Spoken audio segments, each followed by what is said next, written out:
Hello friends, welcome back to my YouTube channel. Guys, आज की इस पर्टिकुलर वीडियो में हम बात करेंगे इंडियन इकोनॉमिक डेवलपमेंट के चैप्टर नंबर 1 यानी कि Indian economy on the eve of independence.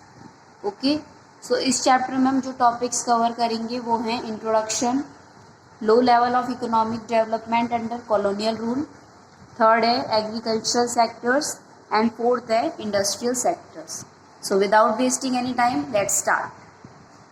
हमारा चैप्टर है Indian economy on the eve of independence, के इंडिपेंडेंस के वक्त हमारी इंडिया की इकोनॉमी कैसी थी उसके बारे में हम लोग यहाँ पर बात करेंगे। आप सबको पता है कि जब ब्रिटिश लोग आए थे, उन्होंने जब हमारे इंडिया पे रूल किया था तो उन्होंने हमारे इंडिया को, इंडिया की हिस्ट्री को कैसे बदल के रख दिया था। आप सबको ये पता है, कहाँ हमारी इंडिया सोने की चिड़िया कहलाती थी और कहाँ उसके पास अपने ही लोगों को देने के लिए एम्प्लॉयमेंट नहीं था। So it's such a big thing. Next is the foundation of British Empire in India was led by Battle of Plassey. अब आप सोचेंगे कि भाई ब्रिटिश को ये कैसे पता चला कि भाई इंडिया कुछ है, या इंडिया को कैसे पता चला भाई ब्रिटिश एम्पायर है। तो जब 1757 में बैटल ऑफ प्लासी लड़ा गया तब इंडिया में ब्रिटिश एम्पायर की फाउंडेशन हुई थी। अब ब्रिटिश रूल का बेसिक पर्पस क्या था, ब्रिटिश ने हमारे इंडिया पे रूल क्यों करा था, what was their main motive. So their main motive were use Indian economy as a feeder economy. वो ये चाहते थे कि जो ब्रिटिश है, ब्रिटिश इकोनॉमी को इंडिया फीड करे, यानी कि इंडिया जो है वो रॉ मटेरियल्स उन्हें सप्लाई करे, जो भी इंडिया का ट्रेजर है वो सारा ब्रिटेन में जाए। पहला पर्पस उनका ये था। और सेकंड पर्पस उनका ये था कि वो ये नहीं चाहते थे कि इंडिया में ज़्यादा डेवलपमेंट हो, ठीक है, इंडिया एक डेवलप कंट्री बने। वो ये चाहते थे कि उनके जो ब्रिटेन है वो अच्छे से डेवलप हो जाए, उसकी ग्लोरी मेंटेन रहे। फिर इतना सब कुछ होने के बाद, ब्रिटिश के 200 साल राज करने के बाद इंडिया को आखिरकार 15 अगस्त 1947 को फ्रीडम मिल गई, उन्हें इंडिपेंडेंस मिल गई। अब हमारा नेक्स्ट टॉपिक है low level of economic development under colonial rule, कि ब्रिटिश के रूल के दौरान हमारी इकोनॉमिक डेवलपमेंट कैसी थी, उसका लेवल लो था। तो क्या था क्या नहीं उसके बारे में हम पता करेंगे, लेकिन हमें उससे पहले हमें ये पता होना चाहिए कि ब्रिटिश के रूल से पहले हमारी इंडियन इकोनॉमी कैसी थी। Before the advent of British rule, Indian economy was prosperous, agrarian, well known handicraft industry, यानी कि प्रॉस्पेरस थी मीन्स सेल्फ रिलायंट थी, इंडिपेंडेंट थी, प्रॉस्पेरस थी, मतलब हर चीज़ में सक्षम थी। और सेकंड है हमारा एग्रीग्रियन, ठीक है, एग्रीग्रियन इकोनॉमी थी मीन्स इसका जो मेन सोर्स ऑफ लिवलीहुड जो था वो एग्रीकल्चर था। It mainly based upon agriculture, ठीक है। ये इसकी ज़्यादा से ज़्यादा पॉपुलेशन अराउंड 85% ऑफ पीपल जो थे वो एग्रीकल्चरल में इंगेज थे, और परसेंटेज के हिसाब से 85% of peoples were engaged in agriculture means the 2/3 of total population. Third है वेल नोन हैंडीक्राफ्ट इंडस्ट्री, ठीक है। इंडिया जो है वो अपनी हैंडीक्राफ्ट इंडस्ट्रीज के लिए बहुत जाना जाता था, ठीक है। इसकी जो हैंडीक्राफ्ट इंडस्ट्री थी ना वो पूरी वर्ल्ड वाइड फेमस थी, बिकॉज इसके जो मतलब जो क्वालिटी यूज़ करते थे, जो मटेरियल यूज़ करते थे वो हाई स्टैंडर्ड का होता था, इसलिए लोग भी उन्हें काफ़ी ज़्यादा पसंद करते थे, ठीक है। अब ब्रिटिश रूल के दौरान क्या हुआ कि जो कॉलोनियल गवर्नमेंट थी वो ज़्यादा कंसर्न थी अपने इकोनॉमिक इंटरेस्ट के लिए, मतलब अपनी कंट्री की इकोनॉमी पे ज़्यादा कंसर्न थी। उसे कोई मतलब नहीं था कि इंडिया की इकोनॉमी डेवलप्ड हो या वो अंडर डेवलप्ड रह जाए, उससे कोई मतलब नहीं था। His main interest was in the development of Britain economy, ठीक है, कि ब्रिटेन की इकोनॉमी को ही डेवलप करने में उसका मेन इंटरेस्ट था। इससे हम क्या कंक्लूड कर सकते हैं कि जो इंडिया था वो रॉ मटेरियल का सप्लायर बन गया था और फिनिश्ड गुड का कंज्यूमर बन गया था ब्रिटेन से। मतलब इंडिया जो है वो क्या करता था, रॉ मटेरियल ब्रिटेन को सप्लाई करता था, उसके बाद ब्रिटेन क्या करता था, ये इन्हें फिनिश्ड गुड प्रोवाइड करता था। तो इससे क्या हुआ, इंडिया इम्पोर्टर बन गया ज़्यादा मात्रा में, मतलब इम्पोर्ट ज़्यादा होने लग गया, रॉ मटेरियल्स देता और फिर फिनिश्ड गुड्स ले जाता। अब हम बात करते हैं एक नेशन की पर कैपिटा इनकम और नेशनल इनकम के बारे में। कोई भी नेशन है या कोई भी कंट्री है वो प्रॉस्पेरस या फिर ग्रोथ वाइज या डेवलप्ड कब कहलाती है, जब उसकी नेशनल इनकम और पर कैपिटा इनकम ज़्यादा हो। तो जब ये नेशनल इनकम और पर कैपिटा इनकम देखी गई first half of 20th centuries में, तो इसमें ये कंक्लूजन निकाला गया कि जो हमारा आउटपुट है यानी जो हम एक्सपोर्ट कर रहे हैं वो 2% से भी कम है, यानी कि 0.5% ग्रोथ हो रही है पर कैपिटा आउटपुट की, यानी कि हमारा जो इम्पोर्ट है वो ज़्यादा है और एक्सपोर्ट हमारा कम है। और कभी भी किसी भी कंट्री का अगर एक्सपोर्ट ज़्यादा होता है तो वो प्रॉफिट में होती है, वो डेवलप्ड होती है, लेकिन अगर वो इम्पोर्ट ज़्यादा करती है तो वो अंडर डेवलप्ड कहलाती है। तो अब जैसे कि ब्रिटिश कर रहे थे, तो इससे क्या साबित हो रहा था कि जो इंडिया है वो इम्पोर्ट ज़्यादा कर रही है और एक्सपोर्ट जो है वो कम कर रही है, मतलब वो अंडर डेवलप्ड है जब स्टडीज़ ये सब हुई। अब हम बात करते हैं एग्रीकल्चरल सेक्टर की। प्री ब्रिटिश पीरियड के दौरान हमारी जो इंडिया की एग्रीकल्चरल की कंडीशन है वो बिल्कुल भी सेटिस्फैक्ट्री नहीं थी। हमारी जो कंट्री की पॉपुलेशन है एटलीस्ट 85% लोग जो हैं वो गांव में रहते थे और ये जो है वो एग्रीकल्चर पे बेस्ड थे। ठीक है, इतनी ज़्यादा प्रपोर्शन अगर पॉपुलेशन का इतना ज़्यादा प्रपोर्शन जो है वो किसी एक काम में इंगेज है और फिर उसका ही बेनिफिट वो लोग ना उठा पाए तो उसका कोई फ़ायदा नहीं है। तो ऐसा ही इन लोगों के साथ हो रहा था, इतनी भारी मात्रा में ये लोग एग्रीकल्चर में इंगेज थे, लेकिन इन्हीं की कंट्री को जो है फूड और रॉ मटेरियल्स अच्छे से प्रोवाइड नहीं करा, मतलब जो गवर्नमेंट थी वो ब्रिटेन भेज दिया करती थी सारे जो भी रॉ मटेरियल्स और फूड होते थे, तो ये खुद भी सेल्फ सफिशिएंट नहीं थे। मीन्स इतनी ज़्यादा पॉपुलेशन जो है वो एग्रीकल्चर में इंगेज है, इतना सारा आउटपुट प्रोड्यूस कर रही है, लेकिन फिर भी वो खुद नहीं सेल्फ सफिशिएंट है उसमें, क्योंकि ये जितना भी रॉ मटेरियल्स था इंडस्ट्री का या जो भी गुड्स थे इंडस्ट्री के लिए वो सारे जो है ब्रिटेन भेजे जा रहे थे, ताकि इंडिया जो है वो अपनी खुद की इंडस्ट्रीज एस्टेब्लिश ना कर पाए। अब हमारा नेक्स्ट टॉपिक है reasons for stagnation of agricultural sectors, कि एग्रीकल्चरल सेक्टर जो है वो अंडर डेवलप्ड क्यों था, क्या वजह थी कि वो अंडर डेवलप्ड ही रह गया।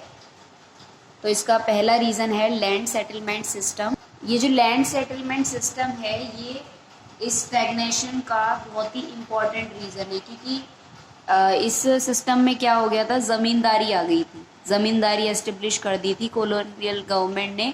इसके अकॉर्डिंगली क्या था कि जो भी कल्टीवेटर जो है वो जो भी प्रॉफिट अर्न करेगा वो सारा जो है लगान के रूप में ज़मींदार को दे देगा।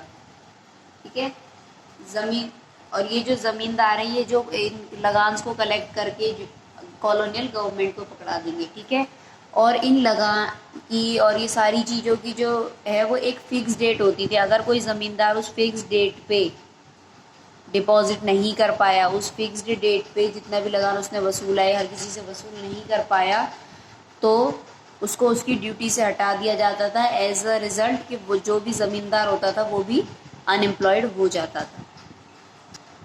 अब नेक्स्ट हमारा रीज़न है commercialisation of agriculture. Commercialisation of agriculture का क्या मतलब है, क्रॉप्स को जो है वो मार्केट में सेल आउट करने के लिए प्रोड्यूस करना।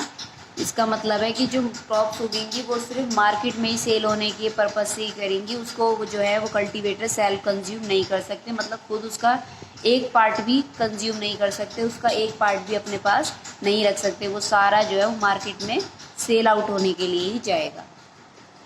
ब्रिटिश रूल के दौरान ये जो गवर्नमेंट थी क्या करती थी, फार्मर्स को ज़्यादा से ज़्यादा पैसे देती थी ताकि वो इन सारी क्रॉप्स को उगाएं।